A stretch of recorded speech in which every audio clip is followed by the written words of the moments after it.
네, 안녕하세요. 서울예고 국어 수업하는 김지인입니다. 네. 일단 앞에 있는 보시면 이제 서울예고 국어 1등급은 누가 받는 걸까? 제가 이제 이 부분에 대해 좀 말씀을 드리려고 하는데요. 이때 이제 말씀드리려는 국어는 수능과 내신 두 가지를 다 말씀을 드리는 거라 세세하게 어떻게 말씀드릴지는 뒤에 거로 좀 보여드리고 얘기를 할게요. 일단 제가 5가지를 좀 준비를 해놓긴 했는데 여기서 이제 가장 중요하게 생각을 하는 건 뒤에 있는 3가지거든요. 문학, 비문학, 문법을 어떤 식으로 공부를 해야 되고, 그리고 제가 이제 어떻게 강화를 시킬 건지 그 부분이랑, 그리고 이제 학생들에게 줄 수 있는 거, 그리고 이제 어떤 제 수업만의 좀 특별한 어떤 특징적인 거를 좀 말씀드리려고 하거든요. 그래서 이제 하나하나 좀 정리를 할 거니까 이대로 쭉 봐주시면 될 것 같습니다. 일단 첫 번째로는 국어 고득점을 위한 전략에 대해 좀 간단하게 말씀을 드리면, 제가 위에 써놓기도 했는데요. 이제 우리 아이들한테 가장 큰 특징이 이제 22년 이제 개정 교육과정으로 반영이 되다 보니까 내신과 수능에서 조금 변화가 생겨요. 그때 이제 내신 같은 경우는 가장 큰 차이는 이제 교과서가 바뀌는 거. 교과서가 바뀌는데 사실 저희가 원래 이제 천재 출판사를 쓰고 있었거든요. 지금도 똑같이 천재 출판사를 쓸 거고, 뭐 김수학이라는 어떤 그분 거를 쓰긴 할 건데, 제가 다 교과서를 확인하고 다 봤어요.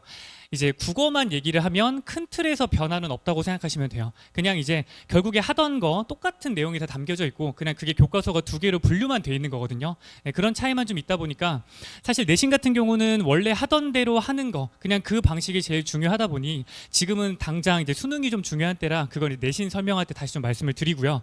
이제 그거 말고 수능 같은 경우는 좀 큰 변화가 생겼죠. 수능은 이제 선택 과목이 사라지고 그냥 다 공통 과목이 되다 보니까 여기에 이제 가장 큰 이제 차이점으로 들어온 게 문법. 그러니까 문법이 이제 무조건 선택을 해야 되는 게 되고, 그러다 보면 결국에 수능에서 또 연결이 되는 게 내신이 되게 중요해져요. 내신에서 1학년 때는 무조건 문법을 하거든요. 그러니까 내신을 버리면 이게 문법 공부가 많이 안 돼 있게 돼요. 그럼 당연히 수능에도 영향을 주겠죠. 그래서 이제 이게 제가 첫 번째로 좀 말씀을 드리고 싶은, 고1부터 수능과 내신을 함께 해야 된다, 이거를 좀 말씀드리려고 한 거고요. 그 다음 이제 2번, 3번 같은 경우는 제가 조금 이따 뒤에서 좀 말씀을 드릴 거기 때문에 세부적으로 그때 말씀을 드리고, 마지막 저 4번에 좀 별표를 쳐주시면 좋겠거든요. 제가 이제 가장 중요하게 생각하는 게 저 감의 영역이에요. 국어의 감을 잃지 않는다. 근데 저 감이라는 게 좀 추상적인 게 아니고 어떤 고등 국어, 국어 공부의 방향성을 잡는 게 감이거든요. 방향을 잡아주고 그걸 어떻게 해야 될지는 제가 해야 될 일이고요. 그 부분은 제가 좀 확실하게 알려주고 할 거니까, 그걸 배웠으면 그 내용을 바탕으로 해서 꾸준하게 연습을 해야 돼요. 그 연습할 때 이게 계속 유지가 되고 상승이 되기 때문에 이제 뒷부분이죠. 국어의 감은 제가 잡아줄 거니까 그걸 잊지 않고 키워가는 거, 이제 이 부분이 좀 많이 중요하다라고 좀 생각하시면 될 것 같고요. 이제 이걸 바탕으로 해서 제가 어떻게 1년 동안 진행을 할 건지 연간 커리큘럼을 좀 넣어놔 봤어요.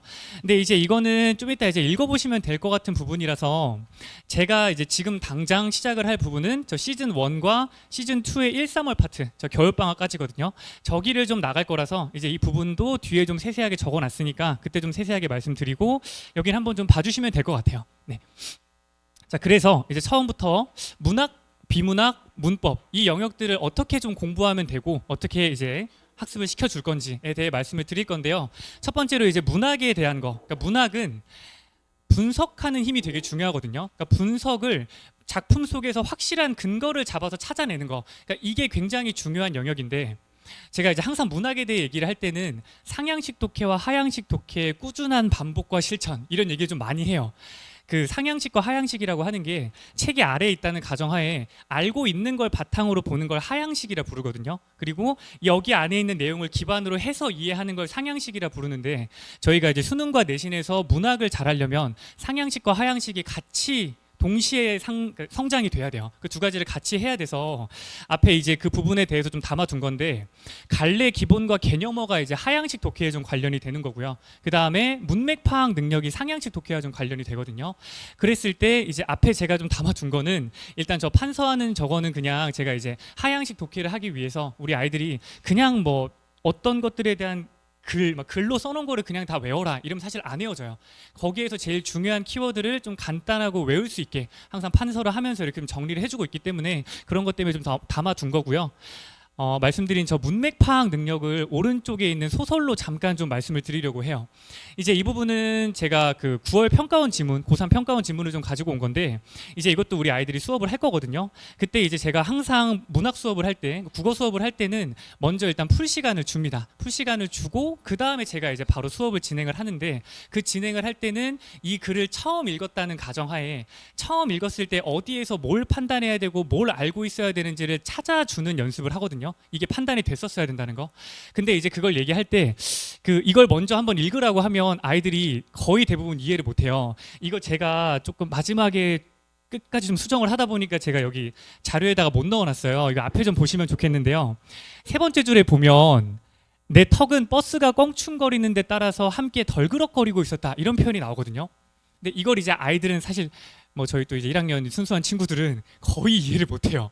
근데 이것도 이제 약간 아무 생각 없이 그냥 버스 타고 가고 있다가 과속방지턱 같은 걸 만나면 몸에 힘을 안 주고 있다 보니까 그냥 갑자기 올라가다 보면 턱이 이렇게 내려갔다 올라오거든요. 그걸 이제 덜그럭거린다고 표현을 좀 한 거예요. 그러니까 이제 이런 표현이 나오면 두 가지를 생각할 줄 알아야 되거든요. 첫 번째는 방금 말한 것처럼 그냥 아무 생각이 없는 상태일 수도 있고, 두 번째는 이런 태도가, 이런 행동을 한다는 건 일단 사람이 좀 의지적으로 몸에 힘을 가지고 있는 상태는 아닌 거거든요. 지금 당장 막 뭘 하기 위해서 의지가 많고 이런 상태가 아닐 가능성이 높아요. 그렇게 되면 그거에 반대적인 생각, 좀 체념적이고 무기력할 가능성이 높거든요. 그러니까 사실은 저 한 문장을 보고 방금 말씀드린 두 가지 정도의 예상이 떠올라야 돼요. 그 떠오른 걸 바탕으로 해서 좀 더 읽어봐야 되는데, 읽다 보면 여기 또 네 번째 줄에 바람이 나를 반수면 상태로 끌어넣었기 때문에 나는 힘을 주고 있을 수가 없었다, 또 이런 표현도 나오거든요. 이제 이 부분은 좀 약간 졸리다는 거죠. 바람 때문에 잠이 온다. 그러니까 사실 이런 말을 또 보면 아직까지는 아까 말했던 그 두 가지 중에 뭐인지 판단이 명확하진 않아요. 그러니까 좀 더 읽어봐야 돼요. 읽다 보면 이 마지막 문단 바로 위에 어떤 생각들이 나의 밖에서 제멋대로 이루어진 뒤 나의 머릿속으로 밀고 들어오는 듯 했다, 이런 말이 나오거든요. 여기에서 우리가 조금 확정을 지어야 되는 건 지금 이 사람은 머릿속에 자기의 생각보다는 그 바깥의 것이 더 중요한 사람이거든요. 이렇게 되면 자기가 생각하는 삶보다도 바깥의 삶대로 살고 있는 거, 그러면 사실 이거는 그냥 아무 생각이 없다기보다는 조금 어떤 의지적인 내 맘대로 살려고 노력하는 사람이라기보다는 조금 체념적이고 무기력한 삶의 가능성이 높아지는 거예요. 그리고 나서 이제 마지막에 얘기하는 걸 보면 자기 아내가 이제 얘기를 해요. 이제 잠깐만 저기 무진에 좀 갔다 오면 지금 내가 이제 아빠랑 다 이렇게 해가지고 그 남편인데 그 남편이 오기만 하면 이제 대회생 제약회사의 전무님이 돼 있을 거라고. 아내가 만들어 놓은 어떤 그 삶대로 살아가는 사람의 삶이 나오거든요. 이 부분에서 그걸 이제 확정을 짓는 거죠. 그래서 이게 항상 이렇게 문맥을 파악하는 능력에 대해서는 어떻게 좀 길러줘야 되냐면, 처음에 읽어 나가면서 판단할 거리들이 좀 먼저 머릿속에 들어가 있어야 돼요. 이 작품을 통해서 이런 어떤 태도가 나오면 이 사람은 굉장히 좀 무기력하고 체념적인 삶을 살고 있는 거구나, 이런 걸 좀 판단할 수 있게끔 외워두게 해야 되고요. 그 상태로 예상할 거리들을 읽어 나가면서 좁혀 나가는 거, 이 과정이 문맥을 파악하는 과정이거든요. 그래서 항상 이런 식으로 좀 수업을 진행을 하고 있어서 글을 읽는다는 걸 이제 어떻게 읽어나가야 되는지를 계속 보여주는 수업을 한다라고 생각하시면 될 것 같고요. 이제 뒤에 있는 여기는 제가 그래서 그 하향식 독해 부분이 문제로는 실제로 어떻게 좀 기출이 되는지 좀 잠깐 넣어둔 건데, 저 왼쪽에 있는 게 저희 또 9월 평가원 수능에 출제됐던 문제고요. 오른쪽에 여기 두 개는 올해랑 작년에 저희 서울예고에 나왔던 내신 문제예요. 내신 문제를 좀 담아놨거든요. 근데 결국 다 보기의 내용들을 보시면 일단 저 왼쪽에도 1930년대가 기본 깔려있기 때문에 일제강점기인 건 당연히 알고 있어야 되고요. 거기에서 또 이제 오른쪽 끝에 보면 변화하는 사회적 환경 속에서 사회적 지위가 상승하는 인물이 나온대요. 이거 나오면 기회주의자라는 생각이 바로 나와야 되거든요. 이 정도의 기본 지식은 당연히 있어야 되고, 제 수업 때 굉장히 많이 얘기를 하다 보니까. 그리고 중간에 있는 것도 이제 일제강점기 얘기하면서 뭐 근대적인 서양 건축물 이런 말도 해요. 이거 나오면 일제강점기 때도 근대화가 이루어졌지, 근대화, 도시화, 산업화 다 같은 말이고 문학에선 이거 무조건 부정적인 표현이거든요. 이런 것들이 머릿속에 들어가 있는 상태. 그리고 마지막에도 감정이입이라고 하는 문학 개념어인데 그 개념어에 대한 설명을 준 거예요. 그러니까 이제 이런 문제를 풀 때도 사실 그 하향식 독해적인 어떤 지식이 머릿속에 담겨 있으면 문제를 풀 때 훨씬 빠르고 정확해지거든요. 그 부분들 때문에 결국 우리는 시험을 보는 와중이라서 상향식 독해와 하향식 독해를 통해 좀 빠르고 정확한 어떤 그런 해석이 돼야 된다. 그것 때문에 두 가지가 좀 중요하다는 걸 보여드리려고 가지고 왔습니다.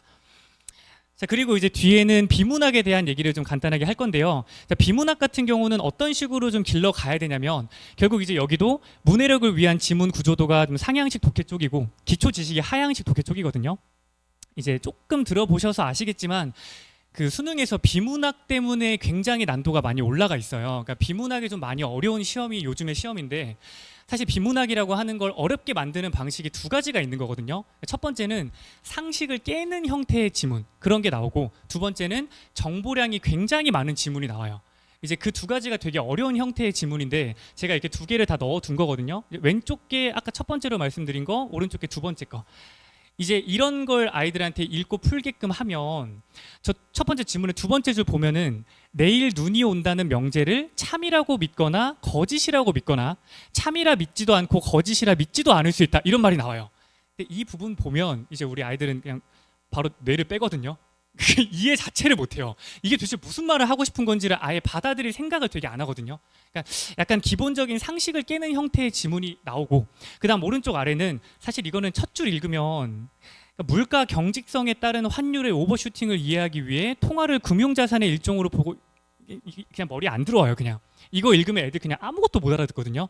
근데 이게 이제 정보량이 되게 많은 지문 그런 형태라고 좀 생각을 했을 때 사실 이제 이렇게 나오는 게 비문학의 가장 어려운 형태인데 이걸 이제 극복하기 위해서는 저 두 가지 중에서 첫 번째로 기초 지식을 쌓는다는 게 되게 좀 중요하긴 해요. 이게 오른쪽 아래에 있는 이런 어떤 정보량이 많은 지문의 특징인데 사실 이 지문의 첫 번째 문장에서 물가, 환율, 통화, 금융 이런 용어는 이미 다 알고 있었어야 돼요. 왜냐하면 평가원에 굉장히 많이 나왔던 기본적인 용어이기 때문에. 그래서 이제 이런 어떤 기초적인 지식들은 좀 간단한 용어로 바꿔서 최대한 다 먼저 머릿속에 넣어두고 외워둘 수 있도록 꼭 해야 되고 그 다음에 이제 제가 여기 좀 담아두긴 했는데 지문 구조도화를 굉장히 좀 강조를 하거든요. 결국에 비문학 지문은 상식을 깨든가 정보량이 많을 수밖에 없어요. 그렇게 되면 이걸 읽으면서 외울 생각을 하면 안 돼요. 읽을 때 항상 이해까지만 하고 그 다음에 문제를 풀 때 어차피 왔다 갔다 할 거를 전제로 깔고 나는 이 지문에서 가장 중요한 부분에 표시를 남기고만 넘어간다. 그래서 문장과 문장, 문단과 문단 간의 관계를 맺는 거에 좀 집중을 하는 식으로 비문학 지문을 읽어나가야 되거든요. 그래서 결국 비문학 지문도 글이 어떻게 나오고 뭘 알아야 되는지 그게 좀 머릿속에 잡혀 있으면 정복이 충분히 가능해요. 네, 그런 영역이다 보니까 이제 이런 식으로 항상 나와서 이렇게 좀 공부를 해야 된다라는 걸 좀 말씀드리려고 가지고 왔습니다. 자, 그리고 이제 마지막 문법인데요. 문법은 제가 이제 수업 시간에 하는 판서를 좀 그냥 가지고 왔는데 사실 이제 문법이라고 하는 게 제가 여기 넣어놓은 것처럼 필수 내용을 체계적으로 학습해야 된다. 이게 우리 아이들이 특히나 조금 중3 때 문법 지식이 많이 없거든요. 예, 많이 없는 것도 조금 문제긴 하지만 그걸 다 떠나서 중학교 때 배운 내용들이 그냥 좀 파편화되어 있어요. 어차피 수능 시험에서 문법이 나온다고 하면 이거는 다 전체를 엮어 물어보기 때문에 그 내용이 연결이 돼 있지 않으면 이해도 길게 안 가고 외워지는 것도 오래 안 가고요. 그게 되게 끊어지다 보니까 적용이 잘 안 되거든요. 그래서 항상 이제 문법 수업을 할 때는 현대 문법에 대한 저 지금 그림이 현대 문법에 대한 전체적인 내용을 다 정리한 거거든요. 처음에 먼저 쭉 정리를 하고 모든 파트에 나오는 그런 문학 개념, 그 문법의 어떤 개념적인 내용 중에 용언의 어간어미라는 그런 개념이 있어요. 그 내용들을 다 먼저 설명을 하고 이제 세부적으로 하나씩 들어가죠. 이제 이렇게 되면 각각의 안에 내용들을 살을 채워가면서 내가 어디부터 어디까지 해야 되는지가 좀 보이기 때문에 훨씬 더 기억이 좀 오래 남아요. 그래서 문법 같은 경우는 좀 체계적인 이해를 통해서 기억을 오래 남길 수 있도록 한다. 이걸 항상 좀 방점을 두고 공부를 하셔야 된다고 말씀을 드리고 싶어요. 이제 이렇게 국어를 공부를 좀 해야지 우리가 좀 실력이 빨리빨리 늘 수 있다라는 걸 좀 보여드린 건데 그래서 제가 이제 어떤 식의 좀 커리큘럼을 갖고 있는지를 좀 말씀을 드리려고 해요. 일단 제가 이제 말씀드리고 싶은 커리큘럼은 정말 저희 서울예고의 최적화된 커리큘럼이라고 좀 자부할 수 있거든요. 제가 첫 번째로 시즌 1 때 이제 강조를 하려고 하는 지금 당장 수업인데요. 이제 여기는 문학과 문법을 좀 중심적으로 할 거예요. 그때 문법 이제 이 파트에서는 문법을 좀 많이 공부한다고 생각하시면 돼요. 우리 아이들이 지금 문법이 굉장히 약한 상태이기 때문에 그 내용에 대한 걸 좀 잡고 그 다음에 문학 같은 경우도 바로 모의고사 지문을 푸는 게 아니고 어떤 작품을 어떻게 접근할지를 먼저 좀 공부를 한 다음에 이제 시즌 2에 들어가서 완전 다 모의고사 수능 공부만 진행을 할 거거든요. 그래서 약간 생각보다 굉장히 중요한 시간이라 이제 이때 내용적인 걸 좀 많이 공부할 수 있다는 거 좀 봐주시면 될 것 같고 그다음 이제 시즌 2에 접어들어서는 문학과 비문학, 수능 공부에 이제 시작을 한다고 생각하시면 돼요. 결국에 저희는 내신을 제외한 모든 시간은 다 수능 공부를 해야 되거든요. 그때 수능 공부를 모의고사를 통해 이제 지금 공부를 할 거고, 문법도 이게 사실 또 1학기 내신에서 문법이 너무 중요하다 보니까 그 부분을 빼먹을 수가 없어요. 그래서 어느 정도는 다시 한번 정리를 하고 들어간다라고 좀 생각하시면 될 것 같습니다. 자, 이렇게 커리큘럼을 좀 진행을 할 거고요. 이제 뭐 수업 진행 과정은 그냥 이렇게 쭉 진행이 될 거니까 한번 좀 봐주시면 될 것 같아요. 이걸 한번 봐주시면 되고, 이제 제가 또 좀 저의 어떤 특징적인 거, 좀 강점에 대한 걸 좀 말씀드리려고 하는데요. 이제 학생들에게 제가 줄 수 있는 거에 대해 좀 정리를 하려고 해요. 이제 가장 중요한 두 가지를 좀 말씀을 드리는 건데, 일단 첫 번째는 손필기에 대해 좀 말씀을 드릴 거예요. 이게 제가 이제 아까 말씀드린 어떤 수업의 방식, 항상 아이들 먼저 풀게 하고 어떻게 읽어나가야 되는지를 보여주는 수업을 하다 보니까 아이들의 집중도가 좀 많이 좋은 편이거든요. 그래서 이제 잘 수업 듣게 하고 다음 질문 풀라고 한 다음 제가 좀 돌아다니면서 보면 진짜 배신을 많이 당해요. 애들이 엄청 열심히 듣고 있었는데 진짜 필기가 하나도 안 돼 있어요. 특히 남자애들. 정말 그런 친구들이 너무 많은데, 사실 수능 같은 경우는 정말 이해가 굉장히 중요하거든요. 그러다 보니까 그냥 제가 이제 그냥 다 자료를 줍니다. 그래서 이 자료 같은 경우는 상향식 독해와 하향식 독해의 과정이 다 담겨 있는 자료다 보니까 이걸 가지고 모든 내용을 복습할 수 있도록 그렇게 좀 진행을 할 거고요. 그 다음 이제 두 번째는 과제가 항상 주간지 형태로 나갈 거예요. 그래서 매일매일 문학 2개, 문학 2지문, 비문학 2지문, 그 다음 오늘 이번 주에 배웠던 문학 작품에 대한 저희 예고 기출 문제들로 좀 모아가지고 5문제씩은 항상 넣어둘 거거든요. 그럼 이제 한 주에 문학 10지문, 비문학 10지문, 그 다음에 이제 내신 문제 형태로 한 30문제 정도 이렇게 매번 풀 수 있도록 매일매일 좀 구성을 해서 이제 국어에 대한 어떤 습관을 좀 만들 수 있도록 구성을 하고 있습니다. 자, 그 다음에 이제 좀 저도 강조를 하고 싶은 어휘력 부분인데요. 이제 아이들이 어휘가 좀 많이 약해요. 이제 약한 게 어디냐면 한자어를 모르는 거거든요. 근데 이게 어휘도 제가 그냥 외우라 그러면 당연히 의미가 없기 때문에 항상 40개씩 시험을 볼 건데 30개는 한자어, 10개는 사자성어를 볼 거예요. 그때 이제 30개의 한자어는 저번 주에 배웠던 교재 내용 있죠. 그 교재 안에 있던 어려운 한자어로 넣을 거예요. 이렇게 해서 어휘 시험도 수업이랑 계속 연결이 될 수 있도록 공부를 할 거거든요. 그렇게 좀 구성을 하는데, 이게 어휘력이라고 하는 게 수능에서 가장 중요한 어휘력은 써있죠. 문맥에서 모르는 단어의 의미를 판단하는 능력이 굉장히 중요하거든요. 어차피 수능 시험에서 처음 보는 글을 볼 때 모르는 단어는 무조건 나와요. 근데 그게 이 맥락상 대충 어떤 느낌인지를 파악하는 게 되게 중요하다 보니까 테스트를 항상 이렇게 보거든요. 제가 보는 어휘 시험의 테스트는 일단 단어는 다 줄 거고요. 그냥 예문만 주는 거예요. 이 예문에서 찾아내는 거죠. 제일 가까운 거로. 이렇게 항상 시험을 보다 보니까 이게 좀 아이들이 끝날 쯤 되면 저한테 제일 많이 하는 얘기가, 쌤 이거 어까 아니에요? 이런 얘기 되게 많이 해요. 이것도 되고 쟤도 되지 않아요? 이 말 진짜 많이 하거든요. 그 말을 하는 거는 지금 공부가 굉장히 잘 되고 있다는 거예요. 대충 맥락 상황에서 이런 것들이 비슷한 용어고 이 두 개는 다 가능하다는 거기 때문에 그런 걸 판단하는 힘이 굉장히 중요하다 보니까 그것 때문에 하고 있는데, 이제 하다 보면 그 과정이 자연스럽게 잘 이루어진다는 거 좀 말씀드리려고 하는 거고요. 그 다음 이제 성취도 평가 모의고사라고 좀 써놨는데, 제가 정말 좀 중요하게 생각하는 부분이에요. 이게 어머님들께서 많이 얘기하시는 게, 국어는 뭐 차를 팔아도 안 된다, 뭐 이 얘기 진짜 많이 하시거든요. 성적이 안 나온다고. 근데 제가 좀 많이 싫어하는 표현이긴 해요. 이게 사실은 국어라고 하는 게 방금도 말씀드렸지만 문학도 있고 문법도 있고 비문학이란 영역도 뭐 과학, 경제, 기술, 법 엄청 여러 영역이 있거든요. 그러니까 결국 국어 시험을 잘 보려면 다 잘해야 돼요. 사람마다 강하고 약한 데가 다 다른데 이걸 그냥 강의만 듣고 끝내버리면 부족한 점을 찾는 게 되게 어려운 거죠. 저는 그래서 이제 사실은 모의고사를 보는 거거든요.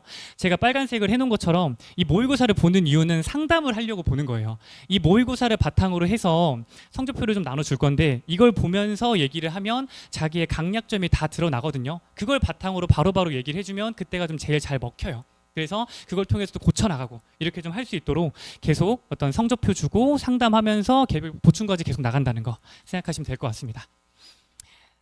자, 이제 마지막으로 좀 말씀을 드릴 부분인데요. 어떤 저만의 특별함이라고 좀 써놓긴 했어요. 저희 어떤 특장점들을 좀 말씀드리려고 하는 건데, 뭐 다른 것들은 그렇지만 제가 이제 가장 중요하게 생각하는 건 오른쪽에 두 가지긴 해요. 첫 번째는 결국 저는 강사기 때문에 어떻게 전달을 하냐가 가장 중요하거든요. 제가 이제 항상 수업에 가장 모토로 생각을 하는 건 아이들의 고개를 끄덕이게 만든다 거든요. 이제 아이들이 수업을 조금 들었고 이제 고등학생 좀 생활 좀 하다 보면 이 사람이 잘 가르치는지 못 가르치는지는 애들이 제일 잘 알아요. 그래서 수업을 듣다가 이해가 되면 자기도 모르게 고개를 끄덕이고 있거든요. 좀 항상 그렇게 할 수 있도록 수업을 좀 진행을 하고 있기 때문에 이 부분은 좀 믿고 맡기셔도 될 것 같고요. 그다음 밑에 보시면 이제 제가 동기부여를 위한 세심한 관리라고 돼 있는데, 제가 또 이제 관리에서 가장 중요하게 생각하는 건 상담이긴 해요. 제가 쉬는 시간이나 아니면 개별 상담을 좀 많이 부르는 편인데, 그때 제가 이제 얘기를 해줘야 되는 건 이제 학생마다 상황이나 어떤 그 수준이 다 다르기 때문에 그에 맞는 얘기를 좀 해줘야 되거든요. 이제 뭐 상위권 친구들은 뭐 저도 전교 1등을 계속 했었기 때문에 이제 아이들이 좀 불안감이 되게 높아요. 이렇게 하면 성적이 나오는지에 대해서 아직 시험을 안 봐봤고 봐도 안 되고 이런 경우들이 있으면 되게 불안해지거든요. 그걸 좀 많이 잡아주고, 그다음에 이제 중하위권 친구들은 내가 왜 국어를 해야 되는지 모르는 친구들이 굉장히 많아요. 그래서 이제 왜 해야 되고 어떤 것 때문에 해야 되는지부터 좀 잡아주는. 해서 사실 아이들이 조금 약간 좀 샤이한 친구들은 제가 몇 번 이렇게 상담을 좀 하고 나면 쉬는 시간만 되면 저를 계속 보고 있어요. 한번 이제 말 걸러 가면 이제 기다렸다는 듯이 막 질문 엄청 하거든요. 그리고 이제 조금 이제 말이 많은 친구들은 그냥 쉬는 시간 되면 그냥 와요. 와가지고 막 그냥 아무 얘기나, 저한테 국어만 물어보는 친구는 사실 많지 않아요. 그냥 전반적으로 다 물어보고 공부 어떻게 해야 되고 이런 거 진짜 많이 물어보거든요. 그래서 뒤에는 좀 우리 아이들이 지금 이제 제가 선알고 수업한 애들이 이걸 좀 담아 해준 게 있어가지고 한번 담아둔 건데, 좀 아이들이 좀 이런 걸 잘 해주고 있다, 제가 좀 잘 얘기를 해주고 있어서 이런 부분들이 있다는 걸 좀 보여드리려고 넣었고요. 이제 여기는 제가 당연히 질문에 대한 것도 좀 굉장히 상세하게 말을 잘 해주는 편이라서 한번 보시라고 넣어둔 거고요. 이제 마지막으로는 수강 후기를 좀 넣어놨어요. 제가 이제 아무리 이렇게 얘기를 해도 어머님들이나 학생들이 얘기해 준 걸 제가 좀 담아놔 줘야지 훨씬 좀 알아들으실 것 같아서 나와놨고, 이제 오른쪽 아래에 있는 이 부분, 이 친구가 이제 올해 또 저한테 얘기를 해준 건데, 제가 맨 마지막에 바로 해주는 게 저한테, 애가 저한테 선생님 같은 어른이 되고 싶어 한다고 이런 얘기를 해주는 걸 참 보면 제가 정말 좀 기분이 좋거든요. 정말 이제 고생했던 게 다 날아가는 그런 마음이 들 정도로 제가 지금도 굉장히 열심히 하고 있고 이런 걸 정말 진심으로 하고 있다는 거 한번 좀 봐주시면 좋을 것 같습니다. 네. 마지막으로는 이제 제가 이제 개강을 11월 21일 목요일에 진행을 할 거예요. 시간은 이렇게 3시간으로 적어놨는데 6시부터 10시까지 있을 거거든요. 그래서 일단 6시에 부를 건데 전후로 해서 30분씩 클리닉을 좀 진행을 할 거니까 가능한 이날 와가지고 모든 걸 다 끝내고 갈 수 있도록 최대한 좀 그렇게 시키긴 할 겁니다. 그래서 일단 제가 준비한 설명회는 여기까지고요. 네, 지금까지 그래왔던 것처럼 최고의 수업, 최고의 관리, 그리고 최고의 성적으로 보답하겠습니다. 감사합니다. 김지인이었습니다.